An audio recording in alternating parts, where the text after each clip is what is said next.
Ya, cek. Sudah jam 13.16 ya. Kelas kita mulai untuk hari ini.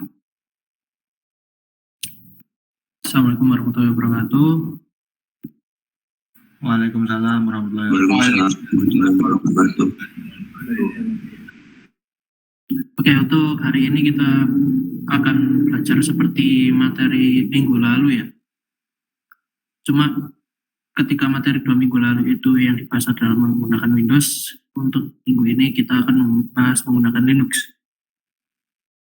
Jadi sistemnya seperti itu ya, gonta-ganti setelah Windows, Linux. Nanti akan ada tugas akhir ya. Akan ada tugas akhir, insya Allah mahasiswa bisa memilih melaksanakan tugas akhir itu di Windows atau Linux.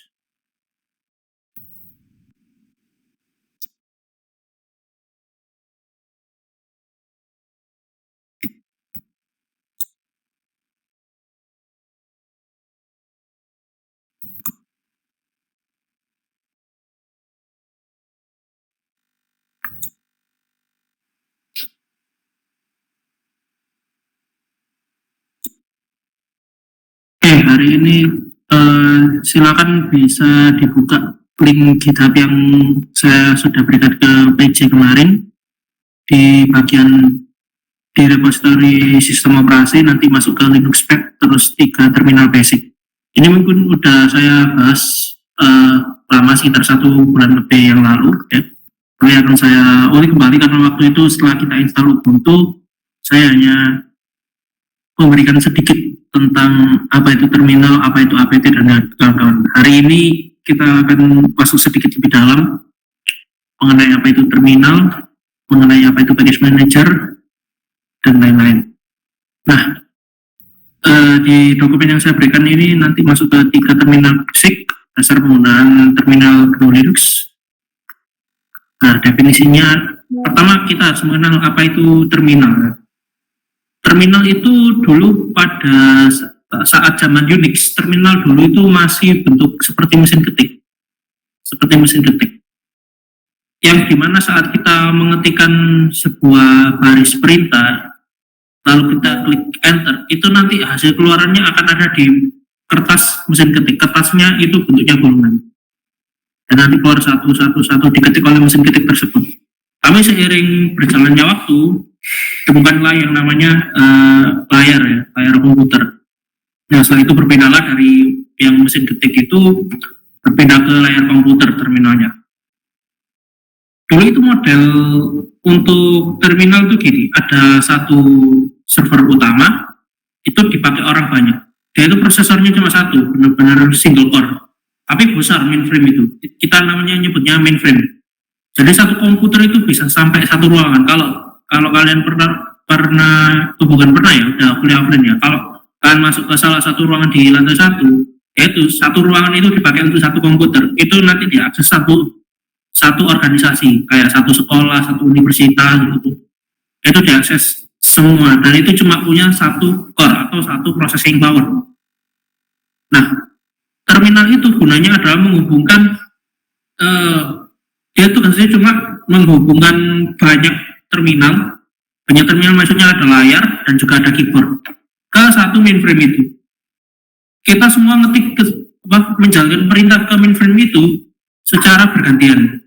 Bukan maksudnya saya selesai terus yang lain harus ngetik, enggak. Itu nanti yang ngurus mainframe-nya sendiri. Mainframe sudah tahu siapa yang mengetik duluan, siapa yang harus diproses. Seperti yang sudah kita pelajari pada bagian test scheduling ya. Processor scheduling, ada first in first out, ada vivo ya kan, dan kawan-kawan itu pakai itu. Nah, tapi seiring berkembangnya komputer, setiap orang juga sudah bisa memiliki komputer dengan performa yang cukup untuk dipakai sendiri, bukan sharing bersama. Jadi komputer itu makin kecil, akhirnya jadilah PC, ya kan? PC akhirnya setiap orang punya PC dan mereka bisa mengakses bersama-sama. Walaupun secara struktural dari program terminal itu dia tetap sama. Nah, apakah sekarang tetap ada terminal itu? Sekarang terminal itu sudah nggak ada. Yang sekarang kita punya adalah terminal emulator. Artinya apa? Dia mengemulasikan video terminal Dari segi arsitektur tampilan ada di sini ya. Berupa sinonim untuk penyebutan terminal antara lain adalah shell atau text terminal. Jadi salah satu beberapa sebutan lain dari terminal adalah kita bilangnya shell atau text terminal. Kenapa kok text terminal? Ya karena dia cuma nampilin teks saja. Apakah bisa dia nampilin gambar? Bisa. Kalau sekarang bisa. Kalau dulu nggak bisa. Jadi sekarang itu ada dua jenis terminal. Yang pertama itu text terminal, yang kedua full fledged terminal, atau kita bisa bilang graphic accelerated terminal. Jadi dia bisa menampilkan grafis menggunakan GPU yang kita punya. Nah, kalau kita mau membuka terminal di Linux gimana? Saya sudah sampaikan bulan yang lalu, semoga masih ingat. Ada shortcutnya yaitu Ctrl Alt T. Dia akan membuka terminal. Ini shortcut bawaan GNOME ya. Bawaan GNOME di Ubuntu. Rata-rata desktop environment itu menggunakan Ctrl Alt plus T untuk membuka terminal. Nah ini ya bentuknya terminal. Nah ini. Segala hal yang kita lakukan dalam terminal mayoritas hanya bisa menggunakan keyboard karena memang inilah intisari dari terminal yaitu keyboard centric. Jadi segala hal yang kita lakukan di terminal itu basisnya keyboard. Apakah bisa kita menggunakan mouse? Bisa. Bisa karena kita sudah terkoneksi dengan display. Karena ini terminal emulator, bukan terminal yang full benar-benar text terminal. Jadi mouse bisa kita gunakan di sini. Nah, contoh kita ls, terus kita cd picture.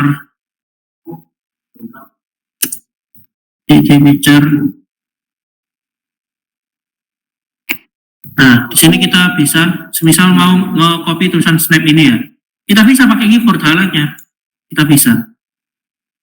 Tapi pada umumnya terminal itu kita sudah tidak menggunakan mouse ya. Karena di terminal atau di shell sudah ada fitur kayak autocomplete dan kawan-kawan.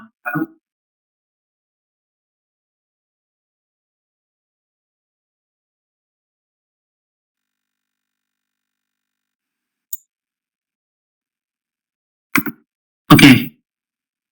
Nah, Ubuntu secara default dia menggunakan bash sebagai shell. Shell itu apa sih? Seperti yang sudah pernah saya bahas adalah dialah yang bertugas untuk menjalankan perintah kita. Jadi dialah yang berinteraksi dengan sistem operasi untuk melakukan apa yang kita inginkan. Di Ubuntu dia defaultnya bash. Ya. Tapi di luar sana itu banyak sekali shell-shell yang lain seperti zsh, fish, dash, no shell, dan kawan-kawan. Bedanya apa? Fitur. Bisa dari autocomplete. Bisa dari coloring, kayak warna-warna di sini, itu bisa kita atur. Bisa dari ini, yang ada di depan kayak username, terus ada hostname, itu bisa kita atur. Ada extension-nya. Itu pembedanya. Nah, tapi kali ini karena kita pakai Ubuntu dan Ubuntunya default, kita akan menggunakan bash sebagai default shell. Nah ini ya, komponen bash itu ada apa saja, ini kan dalam shell kita bisa melihat beberapa konten yaitu username dan hostname. Nah ini ya, username saya, kemudian add hostname. Hostname itu nama komputer kita, yang dia biasanya terlihat pada saat kita connect ke wifi, orang lain bisa lihat hostname kita, karena nama komputer kita. Kemudian diikuti oleh tanda ini ya, tilde, yang kalau tahu di sebelah kirinya tombol 1, kemudian di atasnya tombol tab, itu ada tombol tilde, yang kayak garis melengkung. Nah, tandanya ini apa? Menandakan bahwa kita sedang berada di home directory user kita. Maksudnya adalah directory atau folder untuk user kita. Ya, dimana di situ tersimpan semua file-file kita untuk user kita ya. Nanti user akan kita bahas lebih lanjut. Kemudian ada tanda dolar. Ini. Nah, ini menandakan bahwa perintah yang kita jalankan merupakan sebagai user biasa dan bukan root atau super user. Sedangkan sebagai root atau super user, maka pada shell akan tertera tanda pagar ya. Tanda pagar. Nah, jadi ketika kita masuk ke terminal, terus dilihat depannya ada tanda dolar gini, berarti kita akan menjalankan perintah sebagai user biasa. Artinya user biasa apa? Dia tidak akan bisa melakukan perintah yang dapat merubah sistem inti ya. Kayak mematikan sistem, terus merestart sistem. Nah, di sini juga bisa dilihat perbandingannya. Kalau kita mau masuk sebagai user root, di sini kita tinggal masuk seperti ini, SU. Saya masukkan password saya, password user ya. Password user saya Rizky Lestari. Nah, dia nggak bisa. Karena apa? Root user pada defaultnya itu tidak memiliki password di Ubuntu. Tapi kita tidak bisa masuk root user tanpa password. Itu nggak boleh. Nah, caranya gimana? Caranya adalah kita merubah privilege user kita sebagai masuk ke dalam super user menggunakan perintah sudo. Nah, dengan sudo ini kita bisa masukkan perintah SO. SO ini switch user ya, kita berganti user. Kalau kita tidak masukkan nama user di belakangnya, dia akan secara otomatis berpindah ke root user. Saya masukkan sudo SO, saya masukkan password saya. Nah, sini ya, kita bisa lihat usernya berganti menjadi root. Kemudian ini direktori kita, kemudian nah ini ada hashtag ya, ada hashtag atau kalau bilangnya sharp atau bank shebang kawan-kawan. Berarti kita sebagai root user, perintah yang akan kita jalankan nanti dieksekusi sebagai root. Artinya kita bisa melakukan modifikasi dari core system. Saya akan keluar dulu dari sini. Kita kemudian masuk ke shortcut atau key binding pada terminal. Nah, pada gedung terminal ini, bukan pada gedung terminal ya, pada mayoritas terminal itu ada beberapa default shortcut. Ada beberapa default shortcut. Yang pertama adalah Ctrl L. Ctrl L ini membersihkan riwayat output terminal. Jadi ketika terminal kita sudah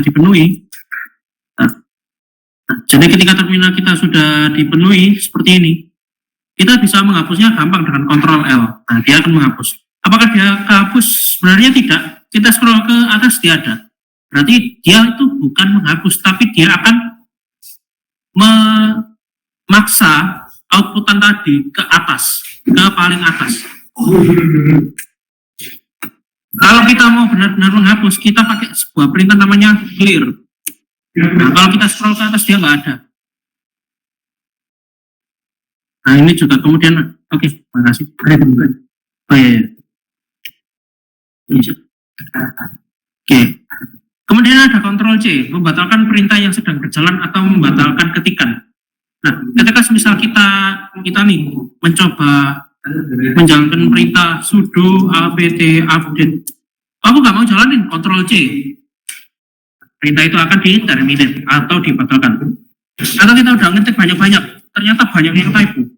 Gampang aja Ctrl C, dia akan membatalkan, kemudian membuat prompt baru.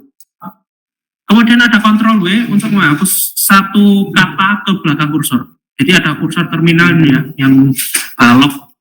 Ketika saya ketikkan nama saya Rizky, saya kepingin menghapus satu kata ke belakang. Saya tinggal pakai shortcut Ctrl W, dia akan menghapus.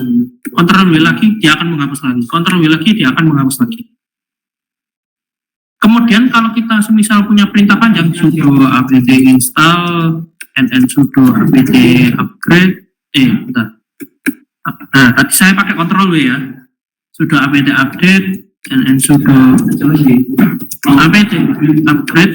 Nah, saya ingin menghapus semua baris teks ke belakang saya. Misal ada lagi di sini nn sudo apt install. Saya pakai tombol panah ya, saya mau ke belakang. Kalau mau ke belakang satu kata itu tinggal barengan dengan kontrol panah ke belakang, panah ke sini. Nah, saya ingin menghapus semua yang ada di belakang ini sebelum sudo apt install. Saya tinggal klik Ctrl U. Dia akan menghapus semua sebelum kursor. Nah, ini nanti bisa kalian explore sendiri-sendiri ya. Kemudian ada navigasi yang pernah saya jelaskan, ada PWD, LSCD, CD, MP, mkdir, saya yakin sudah mengetahui semuanya. Kemudian ada redirection sama seperti yang di Windows kemarin, saya nggak akan panjang-panjang karena ini sudah pernah dijelaskan, silakan dicoba. Ada juga pipes, ya kan? Nah, dari sini cuma basic aja, nggak beda jauh dengan Windows karena dua-duanya sama-sama shell. Saya masuk ke Linux Spec lagi, kita akan lanjut dengan add packet manager, apt package manager. Nah, saya akan sedikit menjelaskan kembali tentang apa itu package atau paket. Source code dari sebuah perangkat lunak akan dikompilasi atau dikompil ke dalam bentuk binary oleh pengembang. Baik source code maupun binary akan dikemas dalam format tertentu oleh distribusi ya.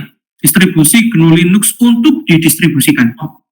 Bentuk kemasan inilah yang disebut sebagai paket. Untuk format pendistribusiannya bagi paket yang berisi source code biasanya akan berformat .tar.gz.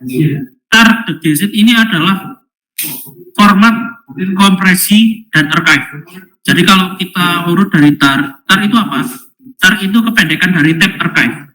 Jadi dulu itu orang itu kalau mau pindah file, dia itu harus pakai tab yang besar. Kalau teman-teman pernah lihat ilustrasinya kamera untuk filmmaking yang ada roll filmnya, ya itu seperti itu. Cuma dia bentuknya isinya bukan roll film, roll khusus untuk file.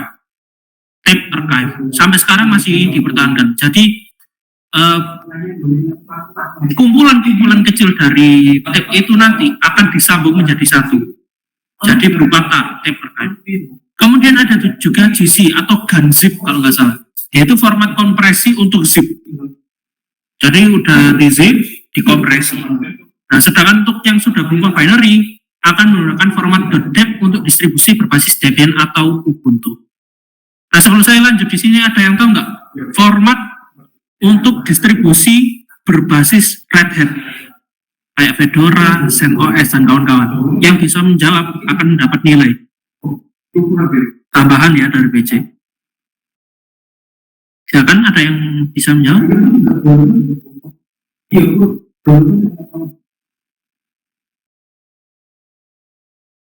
Ada? Oke, nilainya ya? Nilainya gugur ya? Oke, gugur. Nah, kemudian kita akan lanjut dulu. Kita akan lanjut ke apa itu repository. Nah, sebuah paket itu harus disimpan di suatu tempat seperti yang sudah dijelaskan. Agar apa? Agar bisa diakses oleh orang lain atau komputer lain di tempat lain. Nah, tempat tersebut dinamakan repository. Repository merupakan tempat menyimpan paket yang bisa diakses secara remote. Contoh repository untuk Ubuntu adalah archive.ubuntu.com. Jadi ketika kita copy ini, terus kita masuk ke sini, kita buka di web browser archive.ubuntu.com. Nah, di sini ya. Di sini ada repositorinya Ubuntu. Saya masuk ke Ubuntu, silakan kembali lagi. Saya coba masuk ke disk. Nah, di sini banyak ya. Untuk masing-masing versi dari Ubuntu ada Bionic, Vocal, dan kawan-kawan. Kalau kita masuk ke sini, agak lama ya karena ini jauh di YouTube. Kalau kita mau repositori Ubuntu di Indonesia ada nggak? Ada. Nanti kita akan bahas. Nah, di sini apa itu mirror? Mirror merupakan salinan dari repositori utama. Mirror berguna apabila repositori utama terlalu jauh dari jangkauan internet pengguna. Dengan adanya mirror akan menambah kecepatan untuk mengunduh paket apabila lokasi mirror berada dekat dengan pengguna. Contoh mirror Ubuntu di Surabaya adalah kartolo.sb.datautama.net.id/ubuntu. Ada juga dari buaya.class.id kelompok Linux area Surabaya. Jadi ketika kita copy ini ya, kita akan masuk ke repositori Ubuntu mirror milik Kartolo. Nah, ini baru selesai ya, karena apa dia jauh akhirnya lama. Tapi kalau kita coba di sini Ubuntu, terus kita masuk ke disk, cepat sekali dia. Masuk ke Bionic, nah cepat sekali karena lokasinya dekat dengan saya di Surabaya. Routingnya akhirnya nggak jauh-jauh. Kalau Ubuntu ini saya rasa, seingat saya dia di UK deh. Di UK atau di mana gitu. Pokok dia bukan di Amerika seingat saya. Nah di sini lah. Terus ada juga buaya dan lagi. Kalau yang mau tahu ini lokasinya secara fisik di mana, ada di gedung Intiland. Lantai berapa tuh? Apa repositori itu Kartolo? Lantai berapa nah Intiland repositori Kartolo? 8 iya. Di Intiland lantai 8 itu ada server milik Kartolo ya. Data utama milik data utama ya. Itu bisa teman-teman bisa misal mau ngecek servernya, tapi biasanya terbatas sih aksesnya. Memang terbatas. Kemudian apa itu dependency? Seperti yang sudah pernah dijelaskan Fikri, apa itu dependency ya? Mana paket A butuh paket B butuh paket C dan seterusnya. Nah, apa itu package manager? Sama dengan yang dijelaskan seperti Fikri. Tapi dalam praktikum ini kita akan langsung masuk menggunakan package manager Ubuntu. Ada beberapa perintah, yaitu ada apt update untuk melist repository dari aplikasi yang terinstall di sistem. Jadi sistem akan mengecek nih aplikasi, dia akan mengecek ke repository dulu. Seperti contoh seperti ini, sudo apt update. Dia akan mengecek di masing-masing repository. Sudah diambil datanya, data yang diambil adalah berupa aplikasi, kemudian versi aplikasi. Nah, di sini sistem atau apt melihat bahwa di sistem kita ada 3 aplikasi yang ternyata dia bisa di-upgrade. Artinya ada update dari repository Ubuntu. Coba kita pakai sudo apt upgrade. Dia akan mengupgrade setiap setiap binary atau setiap software yang ada di sistem kita yang ada update-nya. Tapi di sini kita bisa lihat the following package have been kept back: Python 3 Update Manager, Update Manager Core. Nah, kenapa apt atau Ubuntu melakukan ini? Karena ada beberapa paket yang ada di sistem kita, yaitu karena dia ada bermasalah dengan, bukan bermasalah ya, dia dibutuhkan oleh aplikasi lain di sistem kita, tapi aplikasi di sistem kita itu belum bisa memakai dependensi yang ini yang versi baru. Akhirnya disimpan atau dia tidak di-upgrade. Kemudian ada full upgrade. Kita coba.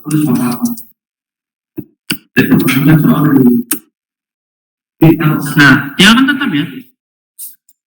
Untuk yang full upgrade ini dia akan menghapus upgrade sistem dan menghapus aplikasi software versi lama bila diperlukan ya. Bila diperlukan. Karena ini upgrade dari aplikasi-aplikasi ini tidak diperlukan, ya tidak akan dilakukan. Kemudian ada sudo apt auto remove, menghapus dependensi yang sudah tidak dibutuhkan oleh package manapun.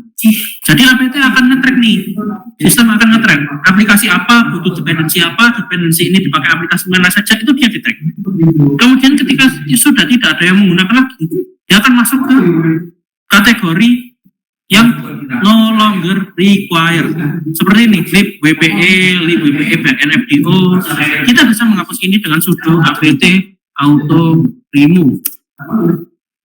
Nah, nah, ketika kita misal update lagi, terus kita upgrade, dan dia sudah nggak ada. Package ini sudah nggak ada. Nah ini ya, silakan dicoba kalau mau melakukan praktikum tentang apt. Di apt juga ada fitur seperti apt search. Nah untuk apt search, khusus untuk apt search ini kita tidak perlu pakai sudo. Misal kita cari fping, di repository kita cari fping, ada nggak? Oh ada ini. Nah, terus ada juga versinya, ya kan, arsitekturnya, terus deskripsinya dia untuk apa, ada banyak di sini. Kemudian kita akan masuk ke praktek manage mirror repository. Nah, di sini kita akan mengganti repository Ubuntu kita yang awalnya dari id.archive.ubuntu.com ke repository Indonesia, atau saya akan mengganti ke repository Surabaya karena dekat dengan saya. Caranya gimana? Kalau pakai GUI itu gampang. Kita tinggal klik tombol Windows ya untuk mencari. Terus carilah software update. Nah, software updates. Dia akan mengunduh update dulu. Mengunduh update yang diperlukan sistem. Sudah selesai. Sebenarnya tidak ada ya, karena kita tadi udah apt upgrade, dan kawan-kawan sampai apt auto remove. Nah, nggak enaknya itu, nggak enaknya kita pakai GUI, aplikasinya biasanya lemot. Nah, ini baru ada ya. Kalau kita pakai terminal kan cepat. Oke, kita klik OK, kita tunggu sebentar. Saya tutup dulu terminal. Saya coba lagi software updater ya. Software and updates. Ini kalau nggak salah. Nah, ini ya software and update. Saya akan tekan. Terusnya udah kelihatan ya kayak gini. Nah ini ya. Kemudian kalau kita mau ganti ke servernya Indonesia gimana? Kita tinggal klik pilihan download from ini, download from server for Indonesia. Nah ini ya.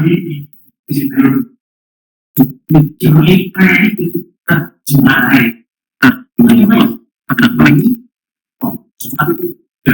Ada software, buka. Nah, kita klik order. Ini kan dia akan sebenarnya akan mendeteksi secara otomatis. Kita mau klik order, kita pilih. Nah, di sini terlihat negara-negaranya. Sebentar, saya scale 150. Nah, di sini ya, bisa terlihat. Kita cari negara Indonesia, kita taruhkan. Nah ini Indonesia. Nah di sini ada banyak ya, ada buaya, ada Sidenremo, Cloud Eka, ada Kebo, Kartolo. Di sini saya akan pilih Kartolo. Protokolnya tetap HTTP, atau kalau bingung mau server yang mana, kita bisa pilih select base server. Dia akan mencari server mana yang terdekat dan tercepat. Di sini saya akan pakai Kartolo karena saya tahu ini dekat. Saya pilih choose server. Nah, di sini kita harus masukkan user kita, password user kita, karena dia merupakan suatu hal atau suatu perintah yang kita lakukan ini merubah sistem, merubah repository, itu merubah core system. Jadi kita harus memasukkan password agar bisa dilakukan karena kita butuh root privilege atau sudo privilege. Sudah selesai, kita klik close. Kita klik reload. Nah, dia akan nge-refresh repository.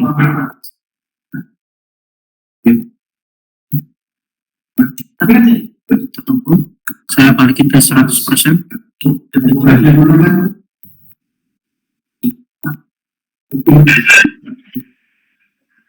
Oke, sudah selesai. Kalau kita pakai perintah sudo apt update lagi, nah pindah nih, ganti nih repositorinya ke kartolo.sbe.datautama.net.id/ubuntu. Jadi Kartolo ini sebenarnya bukan cuma Ubuntu aja ya, bukan cuma Ubuntu aja, dia itu banyak sekali distribusi Linux yang di hosting mirrornya sama Kartolo. Kalau kita hapus Ubuntu ini, nah di sini banyak ya, ada BSDRP, ada FreeBSD, bahkan yang bukan Linux pun ada Alma, ada Debian. Kalau kita mau download ISO-nya adalah kita cari distribusinya kemudian ke bagian CD. Saya klik opening ini tab. Nah, di sini ada ya versi 12.5 ya kan, kemudian Ubuntu kalau kita buka ada di sini Ubuntu CD. Nah, ini versi 24.04. Silakan dicoba dicek sendiri. Jadi kalau mau download ISO dan kemudian kalau servernya kejauhan, langsung saja ke Kartolo. Kalau Anda lagi di Surabaya atau ke Buaya, bisa download dari situ.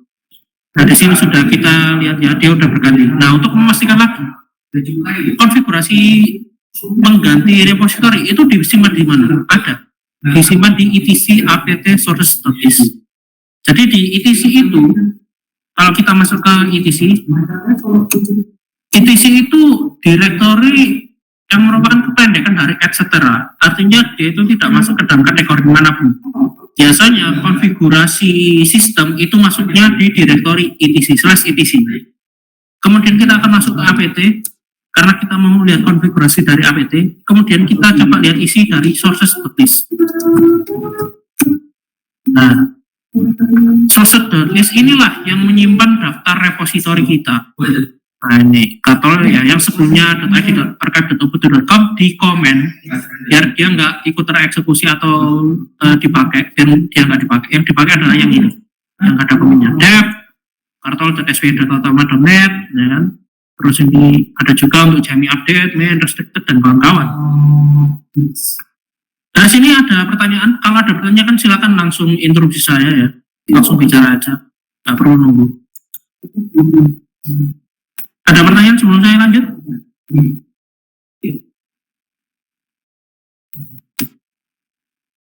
Oke. Ada ya? Ada, oke. Kita lanjut ke partition file system. Bentar, saya mundur.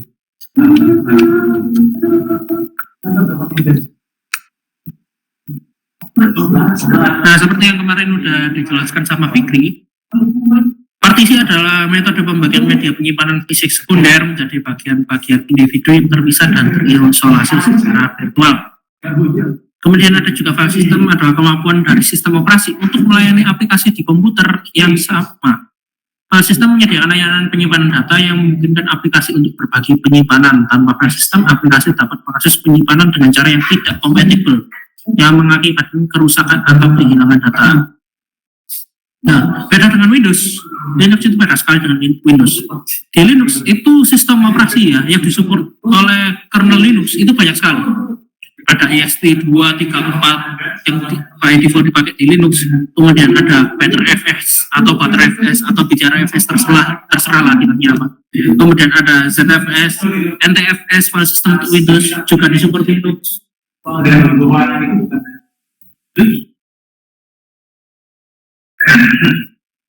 Kemudian ada FAT, ya kan, FAT32, EXV dan kawan-kawan. Bahkan mungkin hampir seluruh file sistem yang ada di dunia didukung oleh kernel Linux. Apakah kernel Linux mendukung APFS atau Apple File System?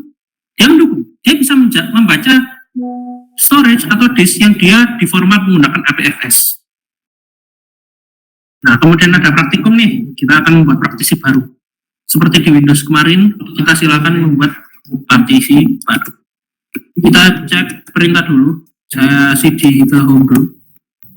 Saya clear. Kalau mau melihat storage yang ada di Linux itu perintahnya gampang sekali. lsblk, list block. Nah, di sini ada SDA, kemudian ada SDB yang sudah saya pakai ini ya. Ini nggak usah dihiraukan. Ini itu untuk Snap, file system dari Snap. Apa itu Snap? Silakan cari sendiri. Snap Package Manager, Synaptic. Snap ya, bukan Synaptic.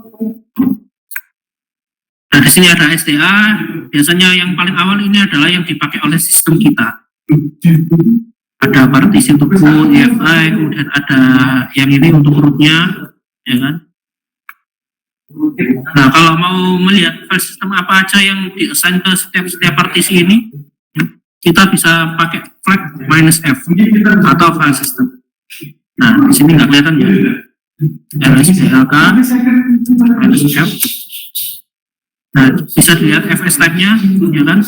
ext4. Di sini juga ext4. Ini VFAT untuk BIOS kita. Nah, kita dapat melihat bahwa SDA1 menggunakan VFAT ya untuk menyimpan UEFI entry, kemudian SDA2 menggunakan ext4 system. Nah, ini STP ini belum ya. Kita akan langsung bikin disk baru di setting storage. Nah, kita nggak bisa nambahin ya kalau sistemnya lagi nyala. Saya akan tambahkan dulu, saya dengan dimatikan. Oke, sudah dimatikan, saya akan buka lagi. Dan di setting, masuk ke setting, terus ke storage, kita akan tambahkan create, ya, kita create. Next, kemudian kita buat 5 GB lagi.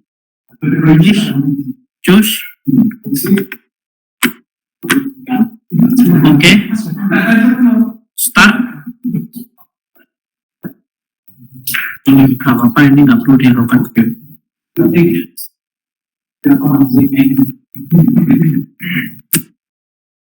Oh, bentar, jurnal CTL, USB antara ya. Oh, oke, ada error. Kita coba. Itu tadi ternyata yang filter box case-nya menghalangi.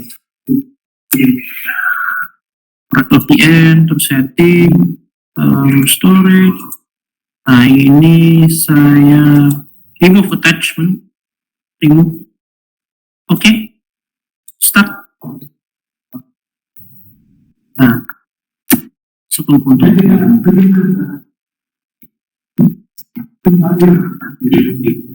Dia akan melakukan checking sebentar, biarin aja. Nah, ini ya, saya lihat ada lagi. Array index out of bound, TMP virtual box common log, can find your system. Oh, iya, cd/gtc fstab. Sudah, yang salah dengan file system saya, gtc fstab. gtc fstab. Nah, gini ya, kalau lagi rusak atau apa-apa, kita cuma ditampilin terminal aja. SQL EIEC step. Di sini kayaknya ada yang bahasa. Nah ini saya akan komen dulu, terus saya akan reboot.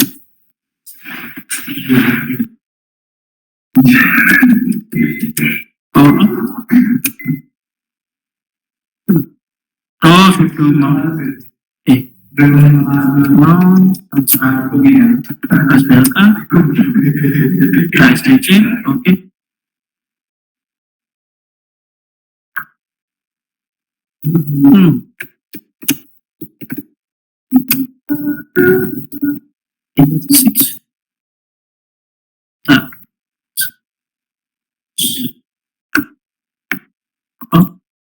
Saya cek dulu.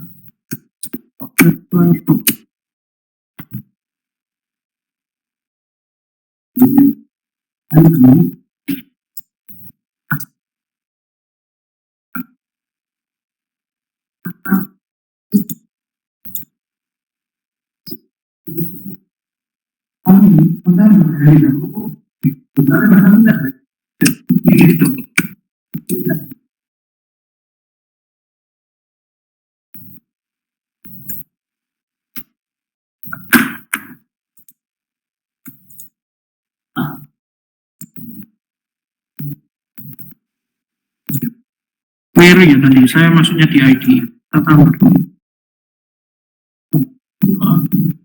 Ini 2 ya. Oke. Start.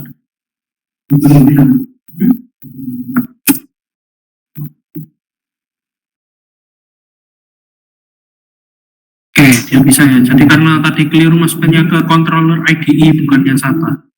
Seharusnya dia masuknya ke SATA. Masuk lagi.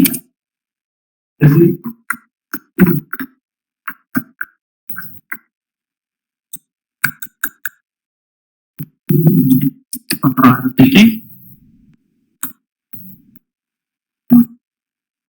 Terus kita cek lagi apakah dia ada. Nah ini ya SDB itu yang tadi saya unmount. Kita akan main-main di SDC ini yang saya baru tambahkan.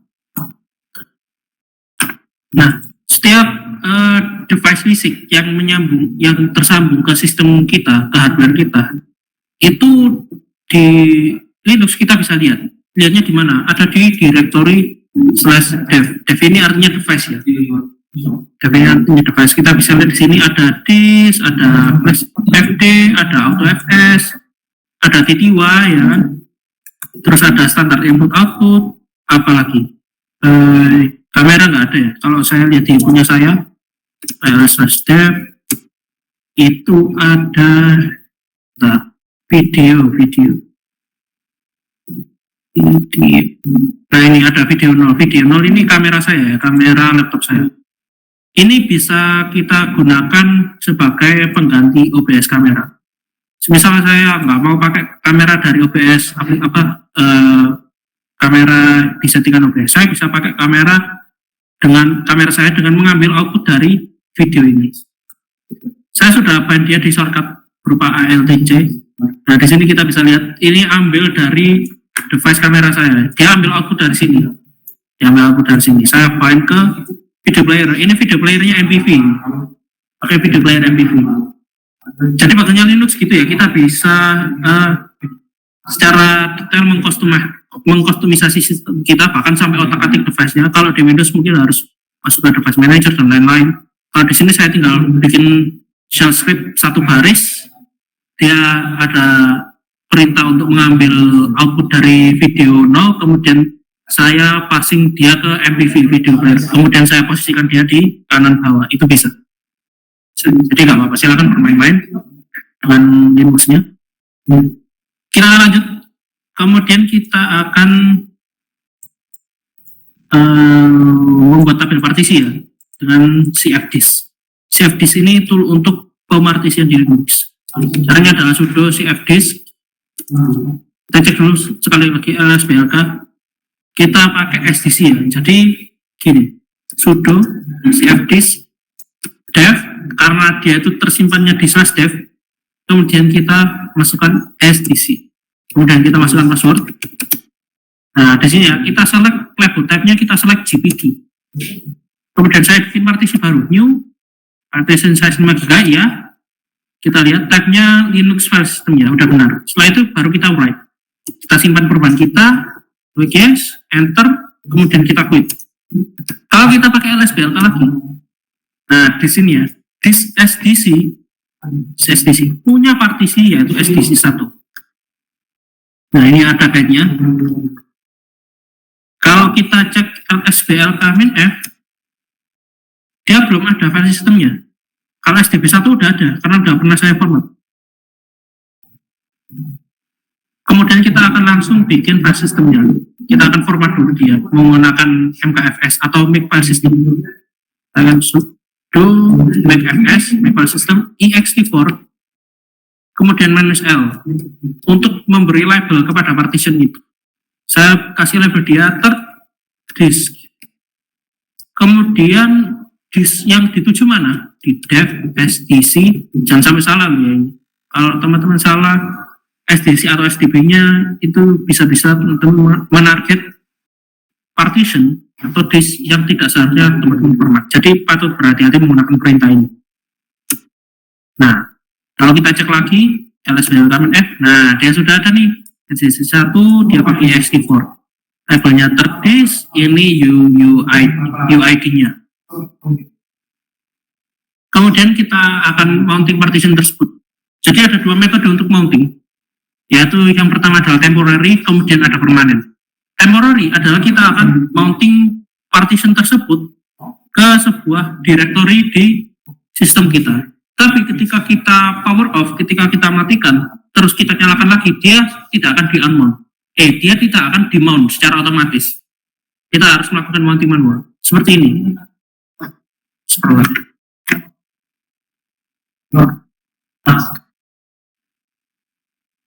sudo mount dev sdc1 ke /mnt ini mount ya. Kemudian kita masuk ke cd/mnt, kita lihat dia kosong, ada lost and found, itu default untuk setiap partisi ext4 ada folder itu. Kita akan kembali lagi, kita mau ngecek apakah dia benar-benar di mount LSBLK -f. Nah di sini kita lihat ya, SDC1 ext4 dia di mount di /mnt. Tapi kalau kita restart sistemnya, reboot. Kalau kita reboot, kita akan lihat dia nggak akan di mount lagi di /mnt karena dia sifatnya temporary atau sementara.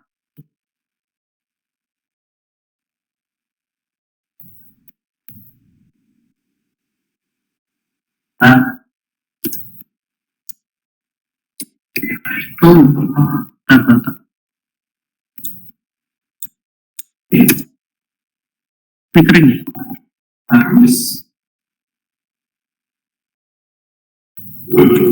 Oke, udah mas. Ctrl LTT, kita cek LSBLK. Nah, SDC1 tidak di-mount di /mnt lagi.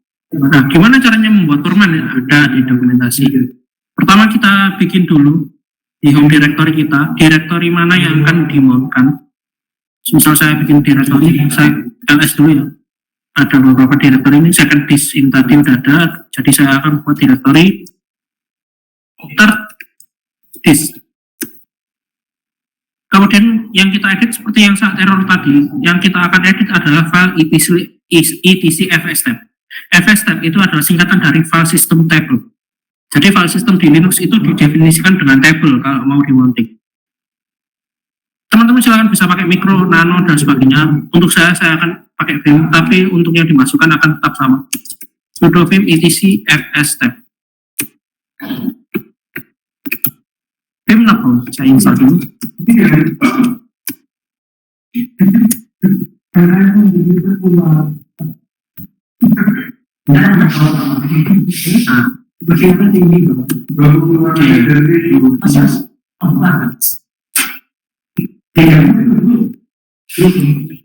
Bikin tab baru, jadi bisa ya bikin tab baru. Di terminal juga kita bisa bikin tab. Saya akan cek dulu di sini LSBLK dev STC ya. Kita definisikan di awal sini seperti yang di sini. Dimasukkan dev STC 1, terus mounting pointnya di mana, di home, series copy, third disk. Kemudian file sistemnya apa? File sistemnya kita pakai SD4, optionnya sebagai default. Kemudian dump dan paste-nya adalah 1. Dump dan paste ini apa? Silakan cari sendiri ya. Kemudian kita quit, kita save terus kita quit, terus kita pakai sudo mount E. Mount E ini dia akan membaca FS tab, kemudian memounting semua yang belum di mount di FS tab. Delta, nah dia sudah di mount ya. Kalau kita coba reboot,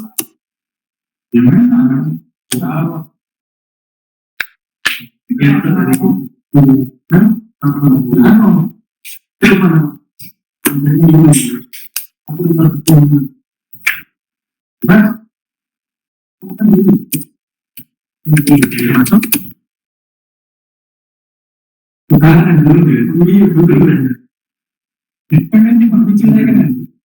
Kontrol LTT, kita cek LSBLK. Nah, dia tetap di mounting ya. Sejauh ini ada pertanyaan? Oke,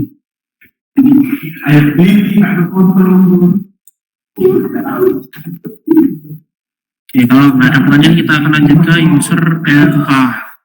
Nah, di Linux ini kita nggak perlu semisal harus beli Linux Pro atau edition yang tertentu, nggak perlu, karena user environment management ini sudah inverter dari semua distribusi Linux. Nah, seperti di Windows kita harus pakai edisi Pro ya kalau nggak salah, kalau kata Fikri kemarin, kalau mau nge-manage user. Nah, di Linux itu ada user level, artinya ada beberapa jenis akun user berdasarkan penggunaan dan akses level. Ada root user, dia punya akses penuh ke sistem, dapat mengubah setiap unsur dari sistem, bahkan sampai merusak sistem dia bisa. Kemudian ada standar user, ya kan?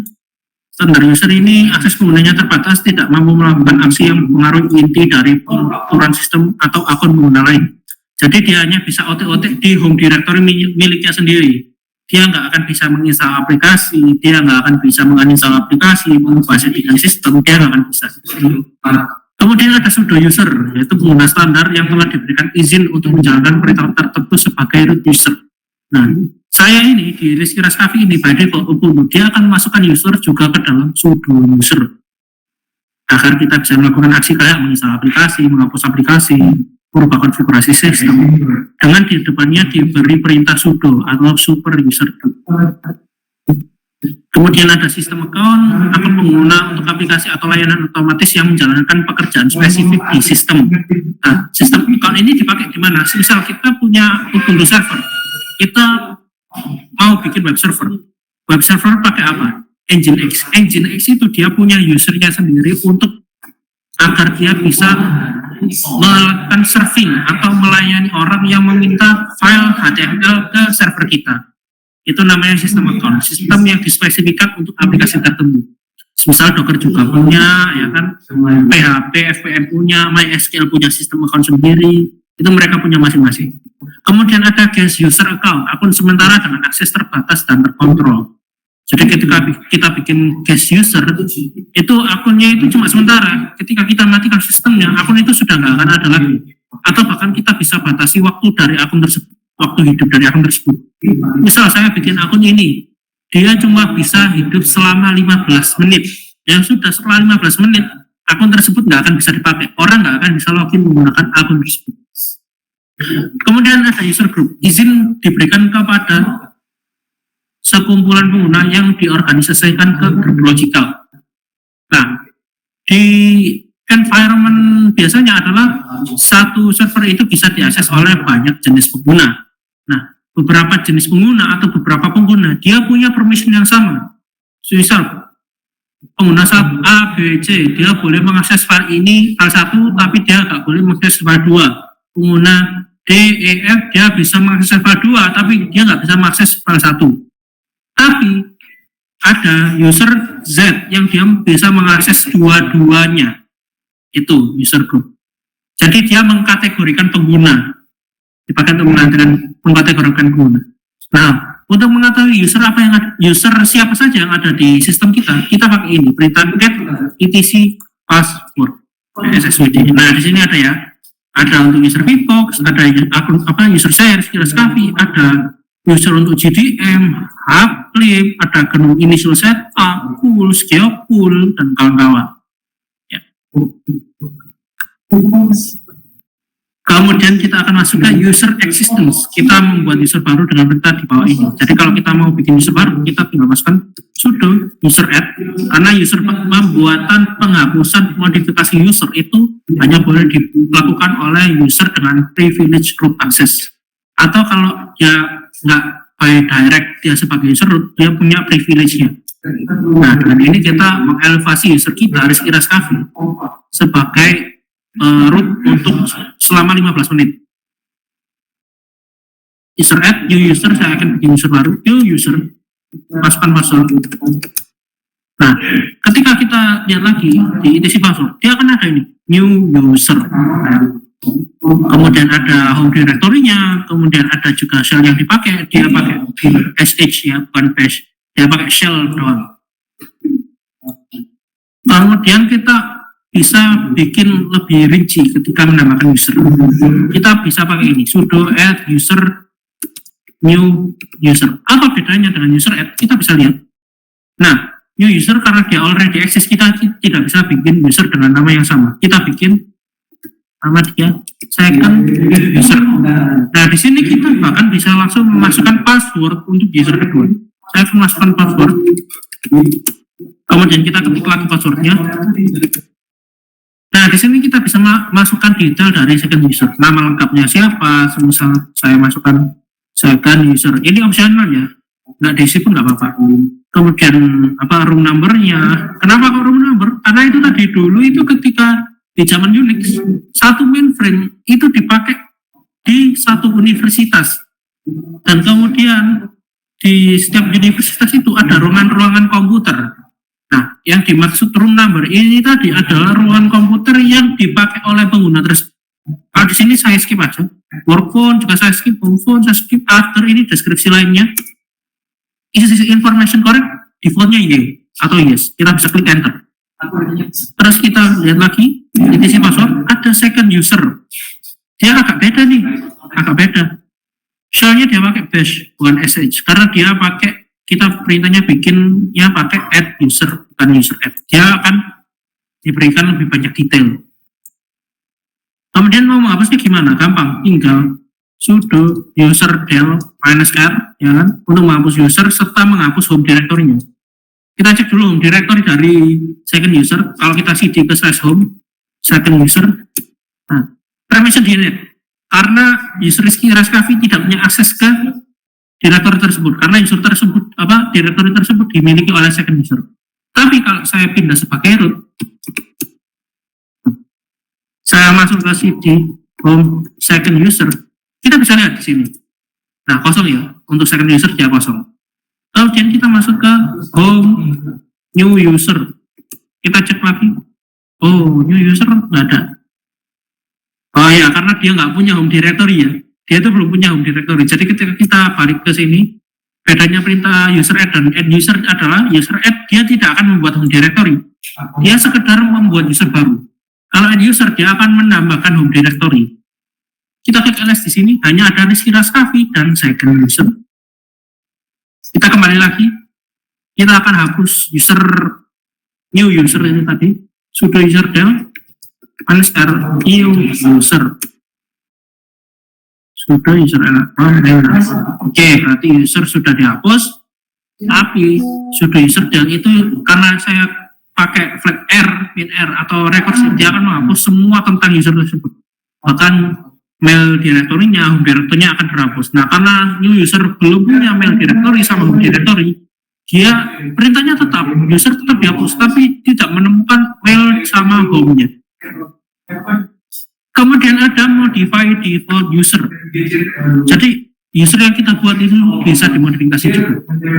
Ada user mode untuk mengubah directory dari pengguna. Jadi misal second user ini ya, user second user kita mau ubah directory-nya dari home/second user ke home directory yang lain atau home/user itu bisa. Kemudian mengubah default shell pengguna pakai manage. Kita bisa mengubahnya, misal kita punya beberapa shell di sistem kita, ada bash, ada ssh, ada dash, kita bisa milih untuk masing-masing user kita. Kemudian ini menetapkan tanggal kadaluarsa akun, ya seperti yang tadi di sini. Guest user account, bahkan bukan hanya untuk guest user account, di tiap-tiap akun kita bisa set tanggal kadaluarsanya atau tanggal di mana akun itu sudah tidak bisa digunakan. Kemudian min C menambah komentar ke entry pengguna yang tadi kalau kita masuk ke sini kita pakai sudo end user, terus kita lihat other ini ya min C. Kemudian ada min U untuk mengubah user ID. User ID itu yang mana? Yang ini, yang 101, 101, 102, 102, ini user ID. Kemudian ada min AG, adalah menambahkan grup untuk pengguna yang ada. Jadi kita bisa masukkan setiap user kepada grup-grupnya masing-masing. Dan yang berikut, kemudian ada change user, ada SU, user, iya. Kalau kita mau pindah, saya akan pindah ke second user, kita tinggal menggunakan SU, new, second user. Akan kita masukkan password yang sudah kita pakai untuk membuat second user. Nah, ya, kita sekarang second user, kalau kita cd, dia akan beralih ke home directory dan second user, yang dimana saat ini kosong. Kalau kita mau kembali, gampang, tinggal SU, Rizky, masukkan password untuk Rizky Raskafi, atau gampangnya gini, kita pakai exit aja. Nah, dari Rizky Raskafi dia keluar menjadi second user. Kita exit lagi, dia kembali menjadi Rizky Raskafi. Kalau kita exit lagi, ya sudah terminalnya ditutup. Seperti itu. Kemudian kita masuk ke file ownership dan permission. Jadi setiap file dan directory di Linux itu punya 3 permission. Ada read, ada write, ada execute. Kemudian sama juga untuk directory, ada read, write, execute. Kalau kita cek di sini ls, kita cek user permissionnya ls main l. Nah, kita bisa lihat di sini. Bisa diilustrasikan kayak gini ya. Yang di depannya ini ya, ada D ini masuk ke bagian file tab. Kalau D itu berarti dia directory atau folder. Kalau main itu berarti dia hanyalah file biasa. Kemudian ada set of permission-nya, ya kan? Permission. Kemudian ada hardly-nya. Hardly-nya ini ada 2. Tapi secara default kalau kita bikin file baru dia 1. Kenapa kok 2? Karena ini folder. Kalau misal kita masuk ke sisi dokumen, ada nggak ya? Kita bikin touch test.txt, kemudian ls-l. Nah ini D1 ya, D1 karena dia file biasa. Kalau dia directory dia pakai 2. Kemudian ada ownernya, pemilik filenya. Kemudian ada group ownernya, grup yang memiliki file tersebut. Jadi setiap user yang masuk ke grup Rizky Raskafi dia bisa mengakses file-file ini. Kemudian ada file size 4096, ini dalam satuan bytes ya. Artinya ini 4 mega kalau nggak salah, ya 4 mega untuk directory.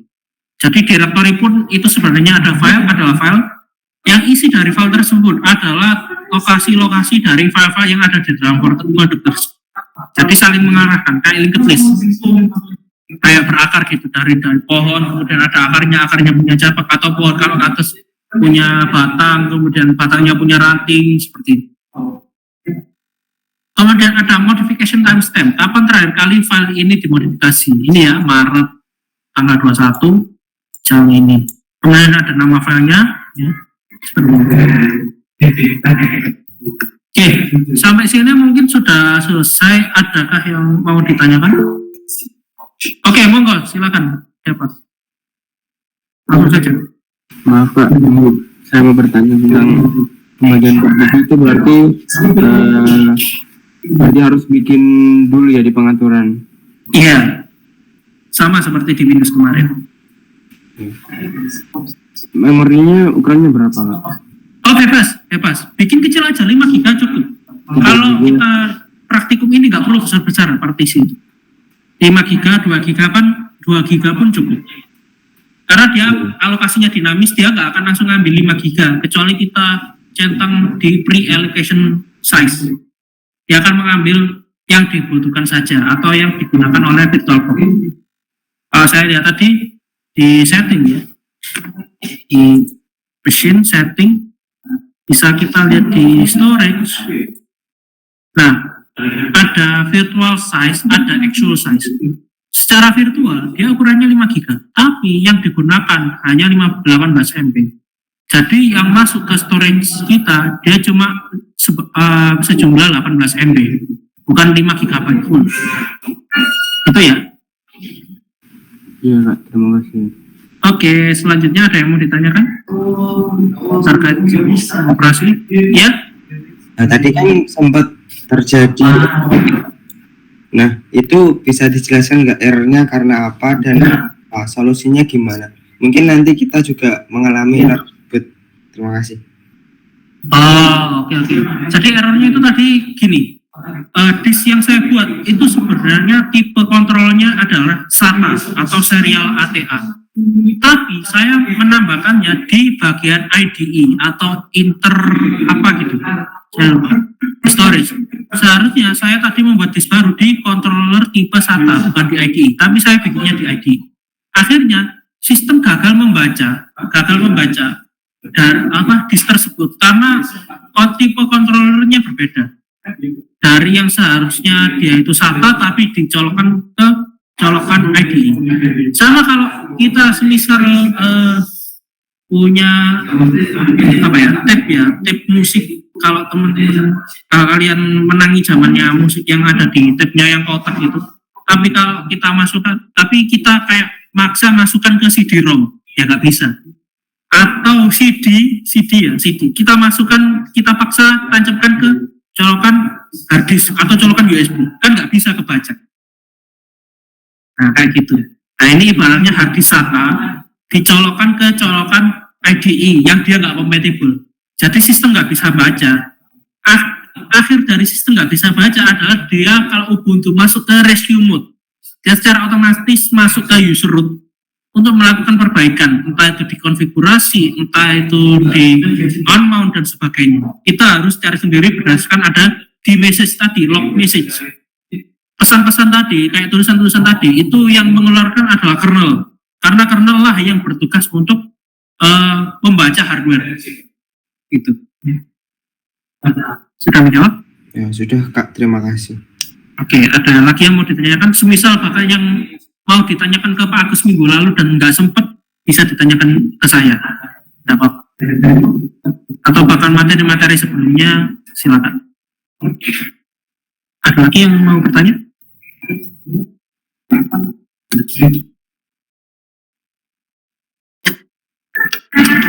Mana?